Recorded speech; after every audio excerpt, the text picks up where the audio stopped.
नमस्कार, स्वागत है आपका वी टाइम न्यूज पर और आपके साथ मैं हूं पहली चौहान। बढ़ते हैं खबरों की ओर। सरकारी आवास की सुरक्षा में फिर बड़ी चूक। सरकारी होम के 4 किशोर लापता हो गए। बहरामपुर के काजी नजरुल इस्लाम होम से 4 किशोर लापता हो गए। 1.5 साल पहले इसी काजी नजरुल इस्लाम होम से 11 किशोर लापता हो गए थे। जैसे ही उसने अपनी दौड़ पूरी की, उस सरकारी होम से 4 किशोर फिर गायब हो गए। पुलिस सूत्रों के मुताबिक प्रारंभिक तौर पर माना जा रहा है कि ये चारों किशोर घर के अंदर लगी ग्रिल काट कर भागे हैं। लेकिन फिर सुरक्षा कहाँ है? सरकारी आवास में पर्याप्त सुरक्षा गार्ड क्यों नहीं? सुरक्षा गार्डों को घर की ग्रिल क्यों नहीं दिखे?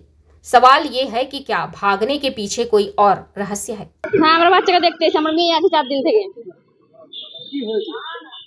অল্প বয়সে ধরেন পালিয়ে বিয়ে করেছিল, ওই জন্য এখানে হোমে পাঠিয়েছে থানা থেকে। আপনাদের কি দেখা করতে দেয়? না দেয় না, কি বলে? বলে না এখন হবে না, দেখা করা হবে না, আসা যাবে না। কখন বলে? কখন আসেন আপনারা? আমরা এসছি এখনই ঢুকলাম। কি বলছেন? কালকে এসছিলাম, তো কালকে আমাদেরকে দেখতে দেয়নি, বলছে হবে না, এখন 7 দিন দেখা হবে না। আমরা ঢুকতে চাইছি কিন্তু ঢুকতে আমাদেরকে দেয় না। সে কবে দেখেছেন আপনার বাচ্চাকে? লাস্ট কবে দেখেছেন? কবে? আজকে 4 দিন হচ্ছে।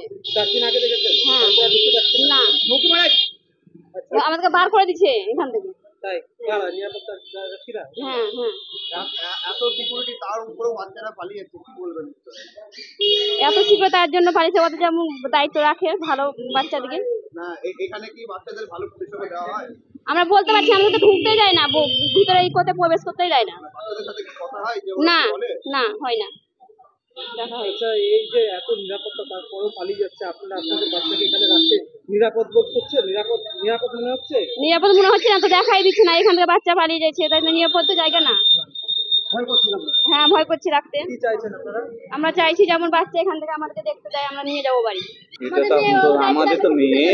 হ্যাঁ, না এই যে এই ভিতরে তো এত নিরাপত্তা, বাইরে থেকে ঢুকতে দেওয়া হয় না কাউকে সেভাবে। সেটা ভিতর থেকে কিভাবে এভাবে পালাচ্ছে, কি বলবেন? এটাই আমরা বলবো যে কিভাবে বাস বলো, যে গ্রিল আছে আর দরজা, বড় দরজা আছে, কিভাবে লোক আছে, কি করে পালিয়ে যেতে পারে? এটাই মানে নিরাপত্তার ব্যবস্থা কি থাকে না? নিরাপত্তার লোক থাকে না? আমরা কি বলবো, আমরা তো বাইরের লোক। আপনাদের সাথে দেখা করতে দেয়? না, দেখা করতে দেয় না। দেয় না? না, কেন? যাই না। কেন? কালকে এসেছিলাম, তাও ঘুরিয়ে দিলাম আমাদের, কি বলছে? কিছু হবে না। তাই? এত নিরাপত্তা আপনাদেরকে ঢুকতে দিচ্ছে না, তারপরে কি করে পালাচ্ছে? তো সেটাই বলতে হবে। वी टाइम न्यूज के लिए मुर्शिदाबाद से मिलन सरकार की रिपोर्ट।